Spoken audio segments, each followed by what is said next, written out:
What are the best Yu-Gi-Oh decks post YCS Raleigh and Legacy of Destruction? Big dog, you know I got it right now. Carolina, stand up. Rest in peace, Uncle Phil. This weekend gave us half of the equation. We are going to be ranking some of the most popular decks in Yu-Gi-Oh, as well as strategies introduced from Legacy of Destruction as Big Cook or Cooked. You're sending shit and you're trying to get away with it. Bro, I ain't gonna lie, some of these strategies could be good if you're playing against old folks in an old folks home and they have maxi PTSD anytime you're losing. So if you guys want to see more videos like this, you already know what to do. Post down below every time I don't pronounce something right, and also appease those algorithm gods with a comment and share. Without further ado, let's go ahead and jump on in.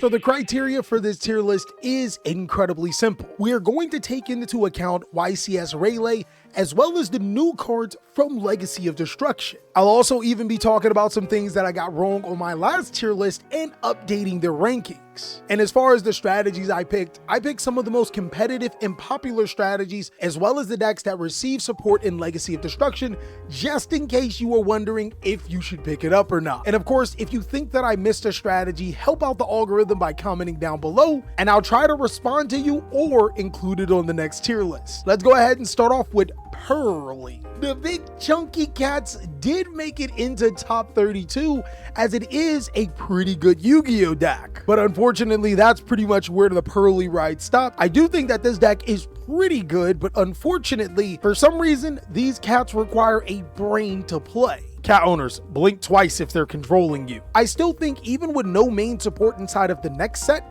that Purrely is still one of the best decks in Yu-Gi-Oh. Now that monsters like Borreload, Savage Dragon, and Baron the Floor are banned, summoning really powerful boss monsters is going to be the theme in Yu-Gi-Oh. And Purrely has one of the strongest monsters in the game at X-Purrely Noir. Being able to manipulate the field in graveyard is crazy. And while we're speaking of boss monsters, Centur-Ion actually did get support, and I got to see it in action. Shout out to my boy Brady for kicking butt and getting the mat at the tournament, which is Centur-Ion. Centur-Ion gets a lot stronger than I think people are going to give it credit. And my last tier list, I had it at the very bottom, but I did mention once it gets its new quick play spell card and its synchro monster, all bets are off. This deck does not need Hot Red Dragon Archfiend Calamity to command boards, and it now can play under Dimension Shifter. The Shifty boy? This is now a shifty deck. I'm going to go ahead and give a standing ovation and say that this is one of the most improved strategies post Legacy of Destruction. It is a strategy that can compete. What I like about Centur-Ion is that this deck is starting to feel what Yu-Gi-Oh is going to trend towards. All of these decks have multiple one-card starters and can play a ton of non-engine to be able to stop your opponent. Centur-Ion is trending upward. And I told you to buy them before they skyrocketed in price. Look what happened, my boy. Next is Snake Eyes. Snake Eyes does get more support, and I actually genuinely like Snake Eyes Diabell Star. I think that the card is crazy good for the deck. But even without the card, this strategy took up 50% representation at YCS Raleigh. Did I say it right, Carolinas? My boys from the South, please tell me I said it right. Now, I do think that a lot of that is because players weren't able to test other strategies out fully. They just went with what they know, meaning that a lot of the top competitors did play Snake Eyes, and that's what converged. But even once we start figuring things out, I don't think Snake Eyes is going anywhere anytime soon. I'm gonna put it in Big Cook. If you held on to your Snake Eyes cards, or if you're looking to get into Snake Eyes, it's still going to be one of the most powerful decks in Yu-Gi-Oh. Next is Floowandereeze. Now I ain't gonna lie, big dog, I was hate. But look at it this way, guys. You literally cannot hate on me for trying to get as little Floowandereeze players as possible.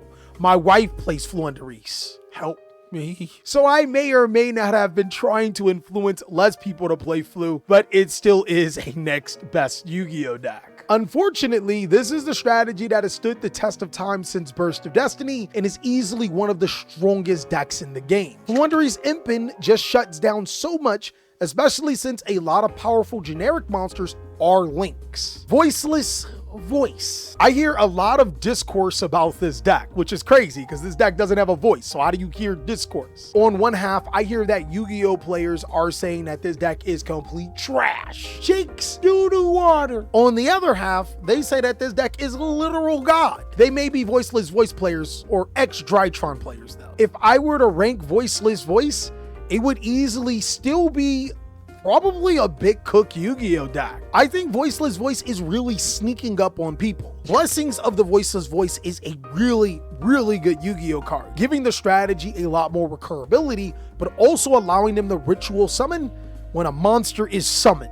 There's all types of craziness and potential with just this one spell card, and the ritual monster is not too bad either. I think once we get deep into Legacy of Destruction, Voiceless Voice will be considered one of the best decks in the format, possibly even the big three. Kashtira is ironically another one of those really powerful Yu-Gi-Oh decks that for some reason players hate. On one side, you got really powerful fun cards like Kashtira Fenrir, but I could kind of see why people don't like Kashtira Unicorn just a little bit. Kashtira may have lost better on the floor during the ban list and may not get any direct support in Legacy of Destruction, but I still think it's a solid Yu-Gi-Oh deck that can compete. The best thing about Kashtira is that I am 100% feeling a reprint coming around, meaning that this will be a cheap, powerful Yu-Gi-Oh deck that's almost like Floowandereeze. Some people may not like you for playing it, but I 100% will. I mean, come on now, it summons Draco Sack. How can you hate? And if you don't like that, well, Draco Sack these Labrynth just got second at YCS Relay. I don't think it's a fluke either. Labrynth naturally has counters against a lot of the decks in Yu-Gi-Oh! Previously before, I would say that the biggest problem for Labrynth was players playing Ash Blossom and Ghost Spell. A lot of people are calming down on that Ghost Spell, and because Labrynth has access to cards like Dimensional Barrier and still has very powerful trap cards like Transaction Rollback to use, I think that Labrynth will stay as one of the better decks in the game, and I'm gonna put it the next best. Bro, if you see me playing, mind your business, I'm telling you. Labrynth is pretty good, and even with no new normal trap cards that this deck can use on the horizon, I still think it'll stay a solid Yu-Gi-Oh deck. Runick Stun. Will you be mad if I told you that this was one of the most represented decks in Top Cut? Runick Stun has swapped out cards like Summon Limit for cards like Synchro Zone and Curse Seal of Forbidden Spells.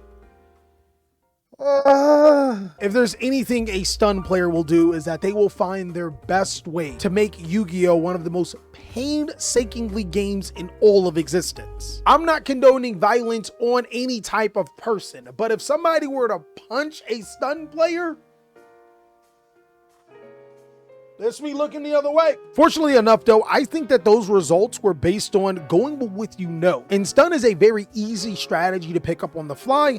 I think it's a deck that can compete but won't be dominant. And players are starting to realize that the jig is up with this deck.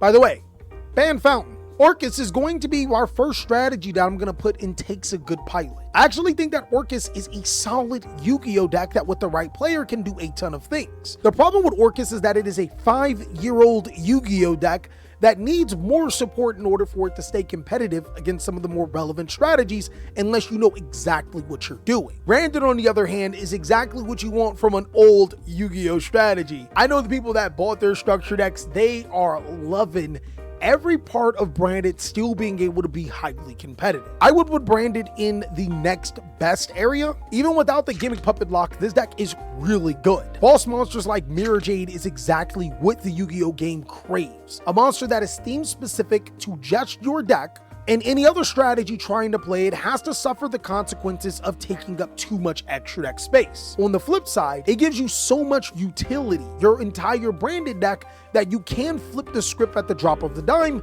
and change course to be able to dominate the game. The best thing about Branded is that you could literally say that about most of the cards in their extra deck that they play. The deck is absolutely cracked. Salamangreat will soon get Code of Soul and Legacy of Destruction. I think that it makes it a strategy that can compete. A lot of people think that this deck cannot play past Nibiru. You couldn't be more wrong. A couple of weeks ago, I made a deck profile showing that Salamangreat can play past Nibiru. In actuality, if you Nibiru a Salamangreat player right about now, they make a bigger board. Code of Soul will only enhance the strength of Salamangreat. I think that can compete is the lowest that it'll be at any time in this format. Sword Soul. Now, I ain't gonna lie, I was coping with Sword Soul. I had it a lot higher. And it wasn't because of Archnemesis Protos. In actuality, if you guys have known me for Master Duel, you know that I think that Archnemesis Protos is not a great card. Now, I did do a deck profile on Sword Soul when the ban list came out, but I'm still going to say this is a strategy that takes a good pilot. The problem with Sword Soul is that it has not received any support since Burst of Destiny, unlike Branded in Floowandereeze. Hey, Konami, you want to tell us what's wrong with Sword Soul, huh? You don't want to give us no support, huh? I'll be showing up at your front door. Once Sword Soul gets some meaningful support, I think it'll become a way better strategy, but a 3 to 4 year old Yu-Gi-Oh deck trying to compete in today's Yu-Gi-Oh, not happening. At least it's very unlikely. Thunder Dragon has the same symptoms as Sword Soul and Orcust. It's a deck that feels really powerful now with Thunder Dragon Colossus, but that can't be the reason why you think that the deck is great, right? Yeah, you probably think it's great because of Thunder Dragon Colossus. I have a deck profile on Thunder Dragons that you guys can check out. I think that it's really, really fun to play. But yeah, anything over takes a good pilot would be a disservice to the Yu-Gi-Oh meta right now. Colossus in a vacuum seems incredibly powerful until you realize that there are a ton of Yu-Gi-Oh cards that simply take care of it. Kashtira Fenrir is one of them. The card is absolutely cracked against the card. And once you realize that your Thunder Dragon Colossus is banished face down, you realize that that was the reason why you were playing Thunder Dragon and all of the other cards hold you back. I think that both Chaos Space and Bestial Magnamut should come off the list, especially with Baron and Borreload Savage Dragon being unbanned, but that's just the Dragon Hopium in me. That would genuinely make the deck good. Sky Strikers, on the other hand, this deck can be cook if you got the money and can afford triple tactics thrust. Then this is also a 5-year-old Yu-Gi-Oh deck that with the right pilot can compete. One of my biggest beefs with Sky Striker is that it seems like it's almost an exclusively going second Yu-Gi-Oh deck. If you go first, getting 3 spell cards in your graveyard is a lot harder. And the problem with that is that in current modern Yu-Gi-Oh, every deck can go second now that Baron and Borreload are banned. So while Sky Strikers is pretty cool, there's almost no reason to play it until we get our 14th wave of support, before Sword Soul gets support. Now, I'm not gonna lie, guys, I had a lot of hope for Goblin Biker. I think that this strategy is completely cooked. Bro, what is this deck doing? Is making Utopic Draco Future? That's not enough. Now, granted, Utopic Draco Future is one of the very few negation cards in the game, but unfortunately for this deck, everybody is on some type of Nibiru or has some type of Nibiru protection. Unfortunately, this deck does not have Nibiru protection. I don't think that the deck is completely terrible, but when it comes to playing this deck versus the other decks that we're going to talk about, it's probably at the lowest point. Yubel. Now, if you guys know, Yubel got some support from Phantom Nightmare that made it a playable deck. Legacy of Destruction takes it to a whole nother level. Bro, if you liked GX, then you're gonna like Nightmare Throne and Grave Squirmer. These 2 cards give the necessary consistency as well as the ability to destroy Yubel, giving it a boost in power, allowing you to manipulate what stage is on the field. But if that wasn't enough, having Baron and Borreload being banned is a secret plus, because this deck makes one of the only negation monsters in Valmonica. Bro, Konami, why didn't you change this card's name? The new rank 10 Exceed monster makes this deck go crazy, and it's already a strategy that can play Shifter, play under Shifter, play around Nibiru, play Nibiru, and make your opponent pay for having Nibiru on the field. I personally think that Yubel is going to completely shake up the meta. I'm going to put it in next best. Now, as you already know, guys, you should be on the lookout for that deck profile. And if you go to TheCaliEffect.com, you can pre-order something real special involving Yubel. Rescue Ace. God, it's almost like we forgot about this deck. Oh, Baron and Borreload Savage Dragon is banned, which means that the Snake Eyes cards, well, they still can be played, and it's probably the best way to play Rescue Ace. If you have the Snake Eyes cards, just play Snake Eyes. I don't think that the deck is completely bad, but it's almost redundant. I'm gonna put it in takes a really good pilot. Unless you're a paramedic or a fireman sticking to lore, it almost makes no sense to play this deck over just playing Snake Eyes if you're going to incorporate those cards inside of the strategy. A regular Rescue Ace deck is fine though. It's just going to take a huge brain to be able to play that in 2024 where everyone is playing a ton of negates. Chimera got some new support that will blow your mind. The first is Diabels of the Original Sin. This card forces your opponent to set spells and traps face down and then can destroy them. I ain't even gonna lie, I think that the card is complete. But the real card in Nightmare Apprentice is crazy good. An illusion monster that allows you to be able to search other illusion monsters from your deck. It makes the Chimera strategy that much more consistent and gives it a lot more 1-card starters. I think that Chimera is actually a deck that can compete. There is a distinct difference between both Branded and Chimera, but they both work incredibly similar. They don't really play any hand traps, they just go all gas and show how they can build a board, hand loop your opponent, or break a board. I think that Chimera is crazy good. Gold sarcophagus, Yugi's cards. But are you Yugi? If you answer that last question no, then you're completely cooked. Don't even look this way for these cards. They look really cool though. I've been hoarding them. The gold sarcophagus cards are so bad right now, people were giving them away at my sneak peek. Literally giving them away for supers and commons. That should give you an indicator on what the player base thinks about this deck. Now, I think the cat's out of the bag for Raika too. I also would say that this deck is, it's cooked, bro. Raika is not a good deck. Raika currently has to be mixed with strategies like Ogdotic and Alien, strategies that historically have not been successful to be able to thrive. And you know, normally when you have to play with strategies that are statistically not successful, you kind of cooked. Now, we do know that Raika will be getting support in the future, so hopefully that will change. Memento? Well, it's a meme. Like, if you could just put a chef hat over my head, you could tell that this deck is cooked too. Memento, unfortunately, just does not do enough. It's not really a great Yu-Gi-Oh deck at this second when it comes to current competitive standards.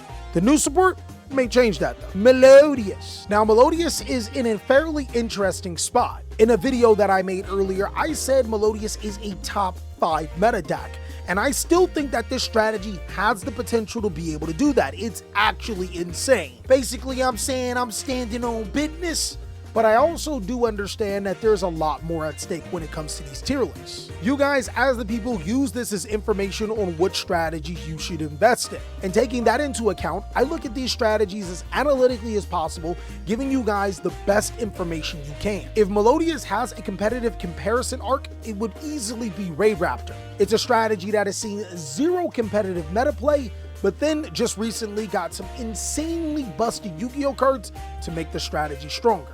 And if we're going to go off of that, then Melodious's floor is easily a strategy that can compete. I think it's safe to rate Melodious on its floor as opposed to some of these other strategies ceiling right now, because it is a brand new fresh deck that we have almost no analytics on other than playtesting. I acknowledge that this strategy has some completely busted Yu-Gi-Oh cards, but it's going to take a special dedicated player to be able to get the results that we would want with this particular strategy. Regardless, its floor is still can compete. And I also didn't say this because my editor plays Melodious, and if I put it anything lower than it can compete, I'd probably have to hear from it. I had Lightsworn so much higher until cards like Better on the Floor got banned. I think that that was one of the best parts about Lightsworn. I'm going to put it in Takes a Good Pilot because essentially this deck probably will become tier limit. Like seriously, players just might put Lightsworn as an engine and then make it tier limit.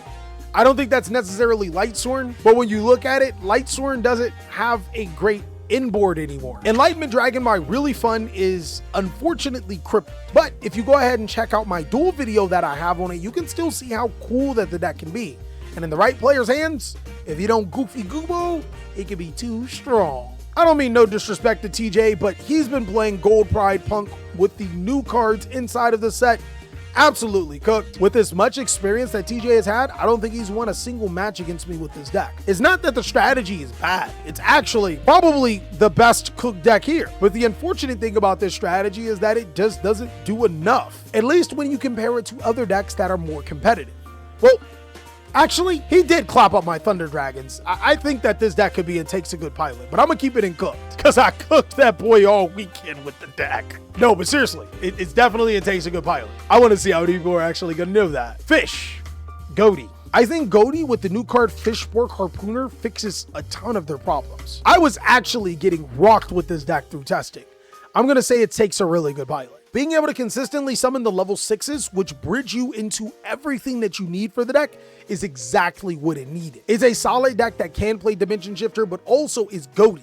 It can banish everything on your opponent's turn. That can be huge against some of the most powerful decks in the game. Valmonica also got new support and is just like Memento, completely cooked. Unfortunately, I think Valiant Smashers was probably the worst deck build set that we've had in quite some time. Two of their strategies are heading the way to complete bust, and one of their strategies has been notoriously known for just summoning a synchro monster that doesn't even belong to them. They don't even have a genuine boss monster. I'm sorry, Centur-Ion, I mean it, but it is true. Now, you guys are probably wondering, where would I put Tenpai Dragon? After thorough testing with this deck, I think it's one of the big three. And probably the best deck. And that would ironically be my order for the big three. I think Tenpai Dragon is first, Snake Eye second, and Voiceless Voice is third. Tenpai Dragon have an incredible ability to be able to cook, especially with their field spell card preventing you from hand trapping them. You gotta figure out a different way. And like I said earlier this week, when players thought making this deck go first was the weakest, that's when they started playing cards like Heat Wave. You gotta be kidding me, there's no winning. And hopefully Tenpai Dragon is exactly what everybody's been saying in testing with the deck, a genuine game changer. Because I know you are tired of Snake Eyes by now. Lastly is Ancient Gear. Ironically, Ancient Gear was Earth Machine with Super Heavy Samurai. And the biggest draw that this deck had, Baron before your 5th summon. Baron's now banned. With cards like Baron banned, this is almost a strictly going second deck that doesn't go second better than a lot of other going second decks. Professor Crawley, I'll let you down. And that is all that I got for my meta tier list post Legacy of Destruction. I really want to know what you guys think. Of course, if there's a strategy that I missed, or if you think that I put something too high or too low, let me know, big dog. But also, be sure to check out these videos so I can catch you on the next one.